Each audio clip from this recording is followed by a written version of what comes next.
पटना के फुलवारी शरीफ से 2 संदिग्ध आतंकी गिरफ्तार किए गए हैं। गिरफ्तार करने के बाद एक एसएसपी का जो बयान आया उस पर पूरा बवाल हो गया। बीजेपी वाले की हालत खराब हो गई।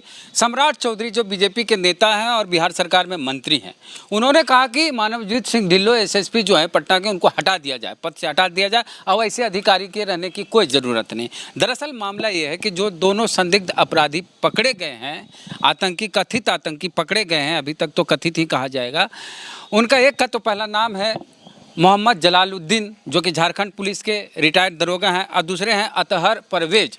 इन दोनों को पकड़ा गया। ये दोनों PFI, popular front of India के सदस्य बोले जा रहे हैं। तो इनके बारे में एसएसपी पटना ने, मानवजीत सिंह ढिल्लो ने कहा कि जिस तरह से आरएसएस वाले, राष्ट्रीय स्वयंसेवक संघ वाले अपने लोगों को शाखा में ट्रेनिंग देते हैं लाठी भांजने की, उसी तरह से पीएफआई वाले अपने मुस्लिम युवाओं को ट्रेनिंग देते हैं। यानी कि आरएसएस की तुलना पीएफआई से की गई है। पीएफआई वो संगठन है जो सीएनआरसी के दौरान मुस्लिम को कहा जाता है, ऐसा कहा गया कि उकसाया था सीएनआरसी आंदोलन के दौरान। तो इस मुद्दे पे पूरा बवाल हो रहा है बिहार में। बीजेपी वालों की हालत खराब है। लेकिन बीजेपी के साथ गठबंधन में है हम पार्टी, जीतन राम मांझी जी की पार्टी। उसके प्रवक्ता है दानिश रिजवान। ये बीजेपी वालों से इतर अपना बयान रखते हैं। इनका कहना है कि मानवजीत सिंह ढिल्लो ने कुछ गलत नहीं कहा है, हम उनका समर्थन करते हैं। और बीजेपी के जो एक मंत्री हैं सम्राट चौधरी, वो कहते हैं कि ऐसे जो पदाधिकारी, पुलिस पदाधिकारी हैं, मानवजीत सिंह ढिल्लो एसएसपी पटना के, ऐसे पदाधिकारी को तुरंत अविलंब हटाया जाए। पटना के एसएसपी के द्वारा ये बयान दिया गया कि संघ और पीएफआई में बहुत फर्क नहीं है, ये अत्यंत ही दुर्भाग्यपूर्ण है। और इस तरह के बयान के लिए बिहार की सरकार किसी भी हालत में ऐसे ऑफिसर पर बर्दाश्त नहीं करेगी। और मैं भी डिमांड करता हूं माननीय मुख्यमंत्री जी से कि इनके खिलाफ तुरंत शीघ्र कार्रवाई किया जाए और तुरंत पटना के एसएसपी से इसको हटाने का निर्देश देने की कृपा करें। और एक और बात है इसमें कि पुलिस मुख्यालय द्वारा एसएसपी पटना को जवाब तलब किया गया है कि 24 घंटे के अंदर स्पष्टीकरण दिया जाए कि इस तरह की तुलना आपने कैसे की। तो दानिश रिजवान से बात करते हैं कि दानिश रिजवान क्यों समर्थन कर रहे हैं एसएसपी का, जबकि वो आरएसएस की तुलना पीएफआई से किए हैं। दोनों कट्टरवादी संगठन है, एक कट्टर हिंदू को लेके चलने वाला है, वो इस्लाम को लेके चलने वाला है। दोनों कट्टर बात करते हैं। हम पीएफआई का सपोर्ट में कहाँ हैं? आप मानवजीत सिंह ढिल्लो के एकदम समर्थन में हैं। अगर किसी ने स्टेटमेंट दिया कि वेद प्रकाश जी पाकिस्तान से ट्रेनिंग लेकर आए हैं और वो आदमी पकड़ा गया, फर्जी स्टेटमेंट दिया उसने, और हम अगर मीडिया के सामने बयान देकर कह रहे हैं कि पकड़ा गए व्यक्ति ने ऐसा बोला है, तो क्या वो मेरा स्टेटमेंट माना जाएगा? हमने तो पकड़े गए व्यक्ति की स्टेटमेंट दिया है। मानवजीत सिंह ढिल्लो जी ने जो स्टेटमेंट दिया, वो स्टेटमेंट तो पकड़े गए व्यक्ति का स्टेटमेंट उन्होंने दिया है। पकड़ा गया व्यक्ति थोड़े बोला कि हम आरएसएस की तरह ट्रेनिंग देते हैं। उन्होंने बोला होगा, तभी तो उन्होंने बोला होगा में नहीं चलता। उन्होंने बोला है ना, इसी बात, एलएलबी की, उन्होंने इसी बात का जिक्र, आप वकील हैं, उन्होंने भेजी इसी बात का जिक्र किया ना कि वो जो लोग पकड़े गए हैं, उन्होंने कहा कि पूछा कि किस चीज की ट्रेनिंग देते हैं, तो उन्होंने कहा कि जैसे आरएसएस ट्रेनिंग देता है वैसे हम ट्रेनिंग दे रहे हैं, एक्सरसाइज की ट्रेनिंग दे रहे हैं। पहले बयान सुनाते हैं कि एसएसपी क्या सुना है, तभी मैं आपको बोल रहा हूँ, आप सुना दीजिए। जैसे शाखा होती है, आरएसएस अपनी शाखा ऑर्गेनाइज करते हैं और लाठी की ट्रेनिंग देते हैं, उसी तरह से ये लोग शारीरिक प्रशिक्षण, फिजिकल एजुकेशन के नाम से लोग अपने यूथ्स को बुला के और उनको प्रशिक्षण दे रहे थे। और उसी के साथ ही जो अपना एजेंडा है और प्रोपोगेंडा है, उनके माध्यम से यूथ्स को ब्रेन वॉश करने का काम कर रहे थे। आज भी एसएसपी ने अपनी बातों को साफ किया है कि मेरे बोलने का मतलब यही था और उसका गलत मतलब निकाला जा रहा है। देखिए, एक चीज बहुत स्पष्ट है। आज जिस तरीके से भारतीय जनता पार्टी के कुछ नेता ने एसएसपी को सीधे तौर पे खालिस्तानी बोल दिया, ये तो मजाक है कि कोई मुसलमान रहे तो आप उसको पाकिस्तानी बोल दीजिए, कोई सिख रहे तो उसको खालिस्तानी बोल दीजिए, कोई बुद्ध रहे तो उसको चाइनीज बोल दीजिए, कोई दलित हो तो उसको अर्बन नक्सली बोल दीजिए। ड्रेस में ड्रामा चल रहा है क्या? मतलब आप ही धुले हुए हैं और बाकी सारे नंगे हैं। अगर मुसलमान कुछ बोल दे तो आतंकवादी, सिख कोई बोल दे तो खालिस्तानी, दलित कोई बोल दे तो नक्सली, बुद्ध कोई बुद्धिस्ट अगर कोई कुछ बोल दे तो चाइनीज। भाई साहब, ये कहाँ की मानसिकता है? आप सब ठीक हैं और बाकी सारे लोग गंदे हैं। कौन ठीक है? जो लोग इस तरीके की बयानबाजी कर रहे हैं। कौन करते हैं? अभी जो भारतीय जनता पार्टी के जिन नेता ने करा है, हमें लगता है कि भारतीय जनता पार्टी को त्वरित एक्शन लेना चाहिए वैसे नेता पर कि किस हैसियत से एक्शन लेंगे। बीजेपी के आला कमान से आग्रह मैं कर रहा हूँ। आला कमान पिया भय कोतवाल, फिर काहे का डर, सब तो वह है। हम तो अनुरोध कर रहे हैं ना उनसे। अनुरोध किससे? कार्रवाई तो होती है ना। नुपुर शर्मा ने स्टेटमेंट दिया, नहीं तो नुपुर शर्मा पे कार्रवाई हुई कि नहीं हुई? गिरफ्तारी क्यों नहीं हुई? अरे देखिए, एक चीज मैं आपको बता रहा हूँ, मोहम्मद जुबैर की कार्रवाई कर दी। पार्टी ने क्या कार्रवाई की?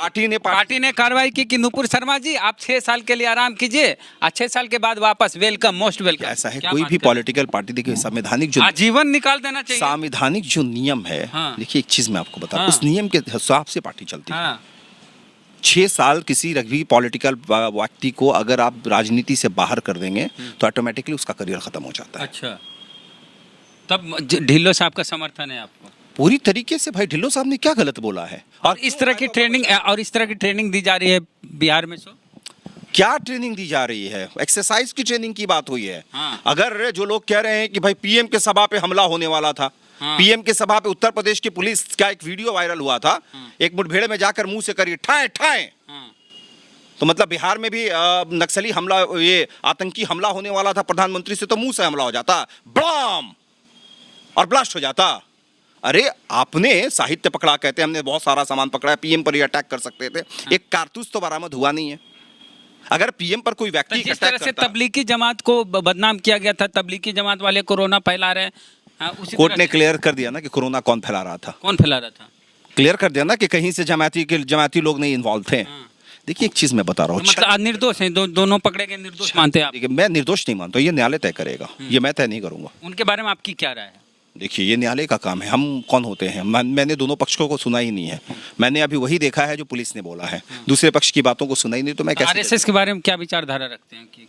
देखिए आरएसएस वर्तमान दृष्टिकोण से अगर देखा जाए तो सामाजिक क्षेत्र में काम कर रहा है। हालांकि देखिए आरएसएस के ऊपर में कई तरह की टिप्पणी आई है, सरदार वल्लभ भाई पटेल ने आरएसएस को बैन कर दिया था। अगर भारतीय जनता पार्टी के नेताओं को लगता है कि एसएसपी ने गलत बोला है, तब तो पूरे देश में सरदार वल्लभ भाई पटेल की मूर्ति तोड़ देनी चाहिए कि जिस संगठन की वो बात कर रहे हैं, वकालत कर रहे हैं, उस संगठन को सरदार वल्लभ भाई पटेल ने बैन कर दिया था। एक भारत सरकार में केंद्रीय मंत्री हैं, बिहार से ही जीतकर सांसद जाते हैं। एक वक्त था जब वो केंद्र में पदाधिकारी हुआ करते थे, तो उन्होंने खुले मन से कहा था कि मालेगांव ब्लास्ट में आरएसएस का हाथ है। उनको तो आपने अवार्ड दिया है, केंद्र सरकार में मंत्री बना दिया, और इनको कहते हैं कि गिरफ्तार करिए, खालिस्तानी है। तो उस मंत्री को आप क्या नहीं कहते हैं कि वो खालिस्तानी थे या पाकिस्तानी थे या चाइनीज थे, पता नहीं कौन से देश के थे। देखिए इस तरह की दोहरी राजनीति नहीं चलेगी, और देश के लोग, देश की आवाम इस चीज को समझ। अच्छा, एगो चीज नहीं लग रहा है कि भाजपा, जदयू, हम पार्टी, तीनों को तो बचे हैं, टीम तीनों को ना बचे हैं, और तीनों मेल नहीं बैठ रहा है। तीनों में देखिए मेल की बात इसमें नहीं है, आप फिर गलत जा रहे हैं, सिद्धांत की बात है। आप एक बेगुनाह पदाधिकारी को, मैं चुनौती देता हूं कि मनोजीत सिंह ढुल्लो के ऊपर में कोई 1 पैसे का एलिगेशन लगा सकता है क्या?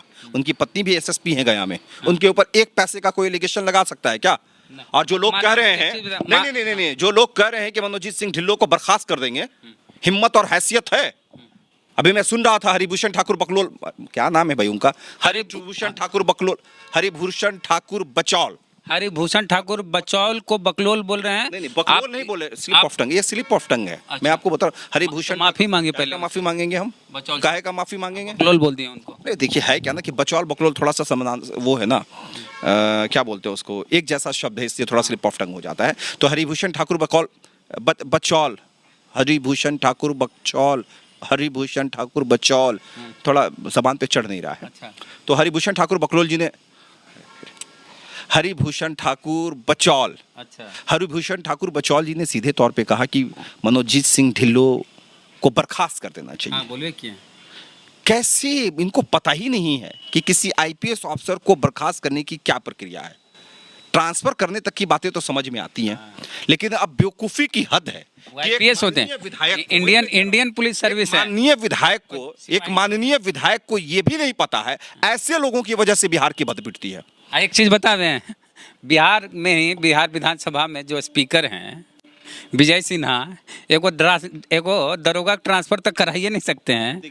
अब विधायक बीजेपी के, वो भी बीजेपी के हैं। वो देखिए वो इतर बातें हैं, लेकिन एक माननीय विधायक को ये नहीं पता है कि उनकी ताकत क्या है, उनका पावर क्या है, और देश और संविधान कैसे चलता है। अब उससे ज्यादा मतलब मैं आपको बताऊं, ये शर्मिंदगी है, हमें शर्म आ रही है कि बिहार विधानसभा से एक ऐसा सदस्य जीत के आया है जिसको ये भी नहीं पता है कि देश का संविधान कैसा है। एक बार उनका अच्छा शुद्ध नाम ले लीजिए। हरिभूषण ठाकुर बकलो, हरिभूषण ठाकुर बचौल। तो दानिश रिजवान का कहना कि एसएसपी ने जो कहा कुछ गलत नहीं कहा, हम उनका समर्थन करते हैं, पीएफआई का समर्थन नहीं करते हैं। आरएसएस को लेकर भी इनके क्या विचार आप सुन लिए। आपकी क्या प्रतिक्रिया है कि आरएसएस की जो तुलना पीएफआई से की गई एसएसपी के द्वारा, उस पर आपका क्या कहना? प्रतिक्रिया कमेंट बॉक्स में दें। फेसबुक पे वीडियो देख रहे हैं, पेज को लाइक फॉलो नहीं किया तो कर लीजिए। यूट्यूब पे वीडियो देख रहे हैं, सब्सक्राइबर ने घंटी बजा कीजिए। जय भीम, जय भारत।